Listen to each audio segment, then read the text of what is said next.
Let's turn our attention to the weekend's men's Gaelic football, and I'm delighted to say Anthony Moyles is with us. Anthony, good morning to you. Morning, gents. How are we? Kerry are the best team in the country, right? We should not be burying the lead here just because the Dubs are in crisis. They certainly look that way, Ger. Yeah, they certainly look that way. Very impressive again at the weekend. Although, Donegal didn't offer them a whole pile of resistance, to be honest with you. It felt like Donegal would have rather played against the breeze in both halves than actually have to force themselves to kick the ball with the breeze. So, yeah, Kerry were, effective, efficient, did what they had to do. A little bit of a sticky patch first 15 minutes. Donegal just held on to the ball, and they were trying to kind of, set themselves up. But then that's Kerry. They were trying to just kind of thinking that they would come at them, but actually they didn't really. Donegal were just trying to obviously waste as much time as possible, which was a decent enough strategy at the start. But once Kerry pushed up onto them and pushed up on the kick out, and really forced the turnovers, they rattled off a number of scores. Got a bit fortuitous with obviously Clifford's goal, but they really could have had another couple of goals, Ger, and they ran out easy winners in the end.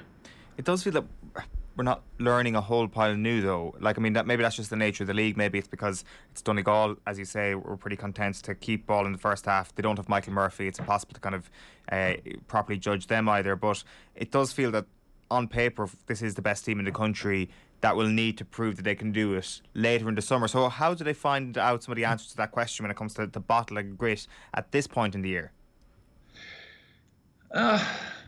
I think all they can do on is that old adage is beat whatever's in front of them, really. If you look at what they're doing, look, the conditions were absolutely shocking. They were shocking for the whole weekend. You'd kind of question, really. I know they had to wedge games in, but you really question, pitches may have been playable, but the fare that was on show in most of the situations was shocking, and it's very, very difficult to play Gaelic football with a breeze that's blowing, and that's on both sides. People think, oh, you have the wind behind you, but of course, you kick a ball up in the air, the wind catches it, and it goes 40 yards over a guy's head, or goes out over the sideline, or it's very, very difficult to try to play and try to, be effective, especially if you're a specific team that plays a specific type of game. On Kerry, I thought the defence were very, very good. I thought they were very solid. They transitioned the ball very well. O'Shea was back in his normal position, in his most effective position, which is running the line at 11. I know we'll talk about Dublin later, but that's what Dublin are missing. They're missing a guy who doesn't want to just come and take off easy ball. He'll win that hard ball running across the line of the half forwards, and then he looks inside for passes. They were able to keep Clifford in reserve. I thought Paddy Clifford had a good game. They had to move and they had to run and they had to put in a fair shift against Donegal, because Donegal will a high energy, lots of runners coming off angles. So you have to be effective against that, and you have to try to break that down and stop it, which they did. So look, I wouldn't be necessarily worried. I'm not saying you are worried. I doubt you are worried. I think you're just trying to play it down on. But I think they've shown plenty already, and in the dirt and in the mess and in the wind and the rain, they were still able to pick off some great scores. And they probably, honestly, they could have won that game by 10 or 11 points. I know Donegal had a bit of a spurt, but they took the foot off the gas, I felt. And as I said, the question marks which we had last year over their defence seems to be much more organised, much more in communication with each other. They're very well set up down the middle. They're not leaking goals, again, they're a team that are coming, and I think O'Connor is doing a good job in the sense of he's resting certain players, he's giving guys little bits of breaks, and I'd say he's going to time his run. He thinks so, hopefully as effectively as possible. Yeah, I think so. You mentioned the conditions there. I think there is something beautifully chaotic about this time of year, where you are seeing things happen that you wouldn't see any other time of the year. Like Sean O'Shea with the breeze at his back is like a racer in Mario Kart after they've driven through one of those magic mushrooms. It completely goes to a different size altogether. He can score from 50 yards. That the wind is detrimental if you're playing against it, but it also allows players like him to do stupid things, really, which are pretty magnificent. Yeah, he was pretty imperious yesterday. They tried to stop him a number of times, and like I mean, he's obviously, the size and bulk and everything else he's added on over the last kind of couple of seasons, added in that into obviously his unbelievable ability. He's a scary situation. He gave Brennan an absolute torrid time. I felt sorry for him because, you're standing there as a six. You've got a guy who's being handed the ball, nicely, and he's taking you on. He's turning you inside out, and he's able to solo away from you in those conditions. And like Brennan's no slow coach, but it was just, it's one of those ones where you're you're praying that you can just hang on as a player.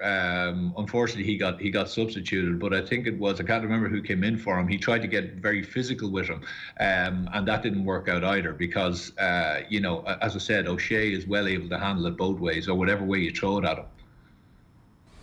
Yeah, that's what they're learning, isn't it? That defensive cohesiveness, the patterns that this current management team want them to play, that it's just not the same as last year. That's all they need to get from this league, is it?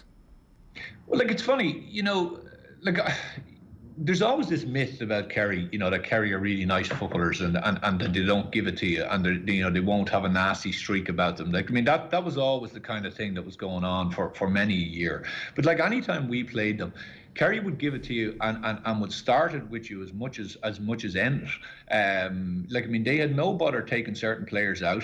They had no bother. I remember in the 09 semi when we played them, I remember Brian Farrell got a broken nose within about 10 or 12 minutes. I remember Nigel Crawford was taken out. Look, it's all part of the game, but there's this idea. I think in the last number of years, that Kerry team came up against the Dubs in Croke Park, and maybe they didn't shy away from the nasty stuff and the stuff where markers had to be set down, but they just didn't win those battles. I think the ferocity of it maybe, and that kind of side of it, they lacked a little bit. They had all the skill, they had all that, and of course, but you have to remember Clifford and O'Shea, etc., were very, very young. Now these guys are in their pomp. And all of a sudden, they've added that physical size. When those guys are going to the gym and they're going extra stuff, and when they're in training sessions and they're clipping off each other, they know themselves that they're stronger, they're fitter, they're more well able for the I suppose the wear and tear of both the league and the championship. And now they're really starting to play with their chest out. So the scary thing for the rest of the country is that they're now well able to handle it. If you want to try to psych them out, or you want to get physical with them, you want to start grabbing them, you want to start doing you're grabbing men now who are 6'4", 6'5", and I had to laugh. A lot of the Donegal lads were doing it, and they were looking up at a Clifford and O'Shea when they were doing it. You're kind of saying to yourself, this wouldn't be too bad if I was doing this to a fella who was 5'9". But when I'm now dealing with this individual who's a beast of a man, it makes you think twice. And not only are they just big, but they're obviously big and unbelievably talented and well able to play football. So they're mixing it very, very well, and O'Connor will bring that backbone into them. And I'm not saying they didn't have the backbone. I'm just saying that at certain times, that part of the game, they seem to be a little bit deficient on, whereas other teams were a little bit better. So, but I think that part of the game is the big change for me, and they seem to have really grasped it now over the last 12 to 18 months.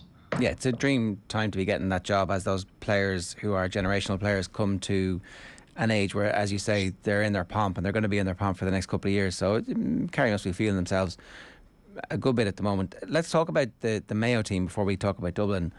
We've talked about Mayo reaching All-Ireland finals but not quite being ready for it yet, and I don't know if they'll agree.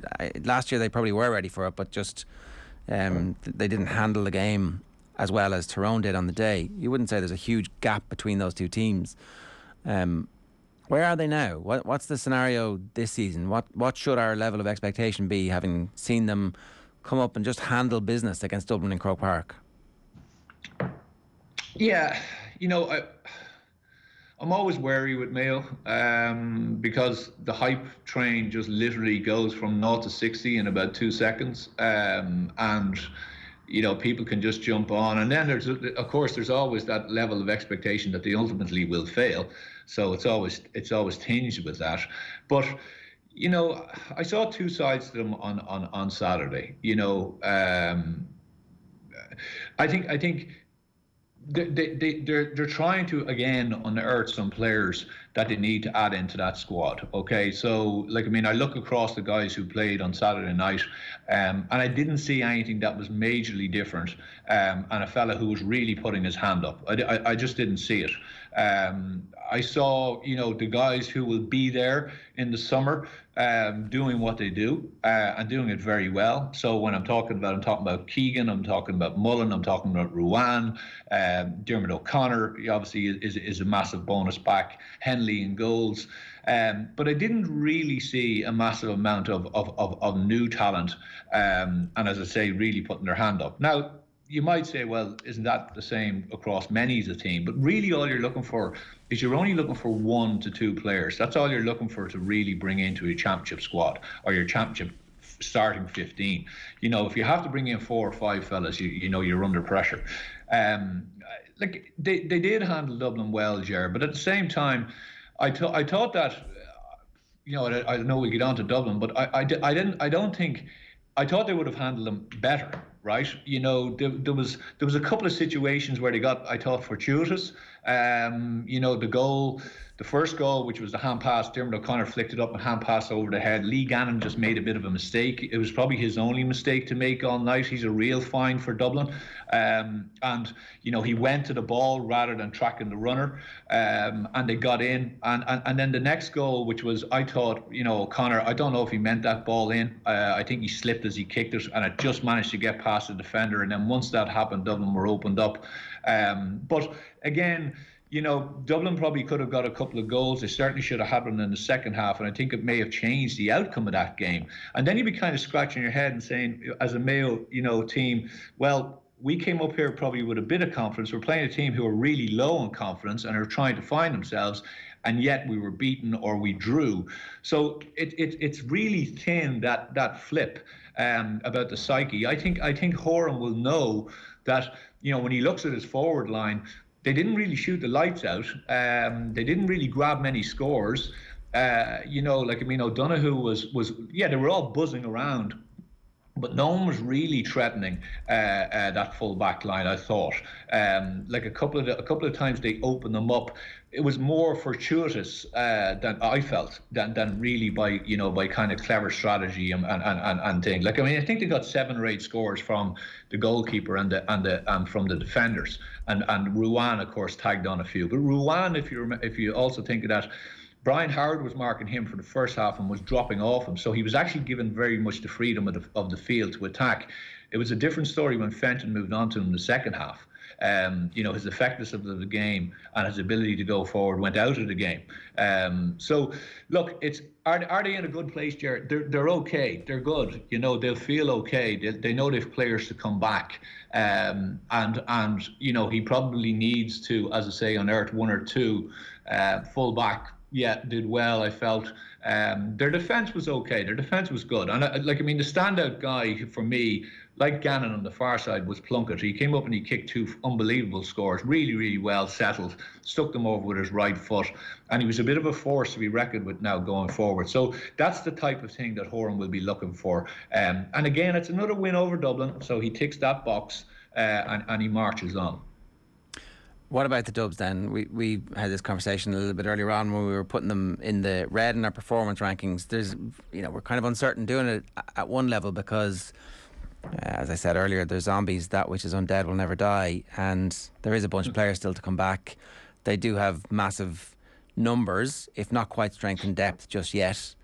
But from what you're saying there, that Desi's not going to be as worried after this as maybe he might have been after the first 2 games, in some respects, that they're starting to find some players, they're starting to develop some patterns. Okay, it's hard to distinguish after a performance like that, but listening to you, I get the sense that you believe there's something about this team, or there's still room for this team to grow and layer back in some all-time greats. I watched it twice, Ger, and I went back on it numerous occasions on certain things that happened and big things that happened during the game. I thought they were much better on Saturday. I think as a management team, when they look back, they'll see, one, that American football saying, which is, run to the ball. They ran to the ball hard. They chased hard on Saturday night. They chased Mayo down. They were back to really busting the gut, getting back. Whereas I saw other teams not doing it as effectively. Certainly when you go down to divisions, that's very much true. But I thought they really, really busted the gut on that. I thought their defence was much, much better. I thought Gannon was excellent. I think he's an excellent find for them. I think they brought an intensity to it that they hadn't brought in the first couple of games, and it was a different game. It was totally different from the Armagh game. Like, there was hits, there was physicality on the ball. I thought the midfield was better. I thought their pattern of play and how they defended was much, much better. Okay, they stripped and they turned over Mayo on numerous occasions, and they just looked more solid. Their issue is going forward. So their issue is actually the half-forward line, I feel. Kilkenny had a great game. He attacked and I think he scored 3 points, and he put an awful lot of responsibility on his shoulders. But Bugler has been going really well, but I think he was a little bit caught out the other night. He seemed to be changing sides, which I don't think necessarily suited him. But I think Scully and Howard, for me, Scully has this thing where, under Jim Gavin, he played a very, very important role where he would slow the ball down, and he would observe and kind of view what's going on, and then he would inject some pace, or he would bring it back down. He was a kind of a tempo guy, but I don't think he realises, or maybe he's just not being told, that this new Dublin team are not about that. They're actually about quick tempo all the time. They're about trying to get the ball into the full forward line fast. And what's happening is they're getting caught between two stools a lot. They're kicking it long when they shouldn't be kicking it long. And they do it an awful lot from set pieces, which really makes me, kind of scratch my head when the opposition team are set up and they're sending in these long balls. Rather than doing it, as I said, when a ball is coming out of defence, they have someone in their half-forward line who wins it, a small little pop pass off to someone, and that's delivered in. That's what they're really missing. Kilkenny doesn't necessarily give you that, you see, on the half-forward line. Like, Kilkenny is more of a guy who will take the ball on, he'll come at angles, he'll take a man on, but he doesn't deliver passes in, like, say, Shawnee O'Shea, or like, say, Alan Brogan in Alan's day. Like, they're missing an Alan Brogan type. They're missing a guy who can get the ball at 11, get his head up and deliver those passes. Because I thought young McGarry in full forward was doing really well. I was very surprised at him being taken off. Maybe he was injured. Like Dean got 6 out of 6, or I think or 5 out of 5. He'll do what he does, but again, they need someone inside, and they need someone delivering that ball inside. So that's where I think there's a break, right? And that's where I think they're really going to have to work on. Now, of course, have they got the players to come in and bring that for them?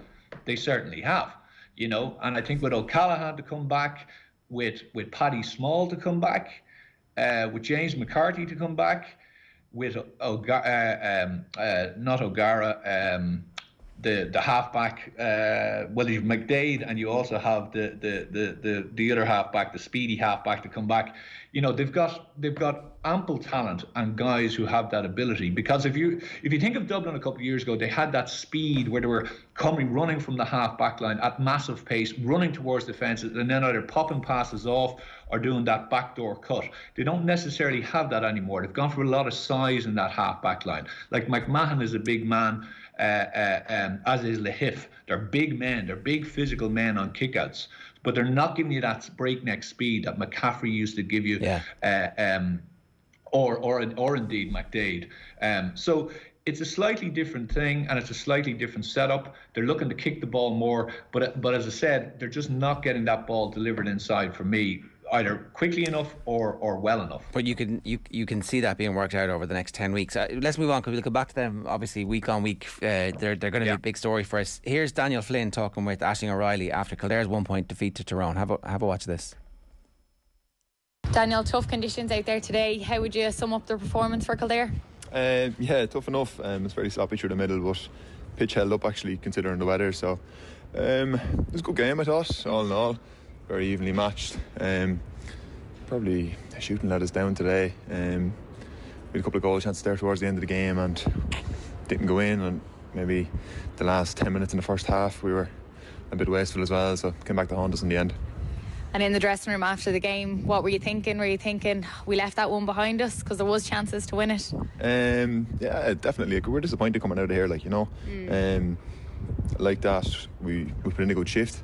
Done ourselves justice, but just didn't get over the line in the end. So we're disappointed leaving, but look, happy with the performance and the way we're playing and trying to play. Just the end result didn't go well. Yeah, it's interesting to hear. There was definitely parts of the performance that were excellent, and then parts of the performance you just think just a little bit of game smarts. There was a free they won with about 10 minutes to go when I think they might have been a point up still, and the referee moved it forward about 15. Actually, moved it forward about 20 yards, to be honest.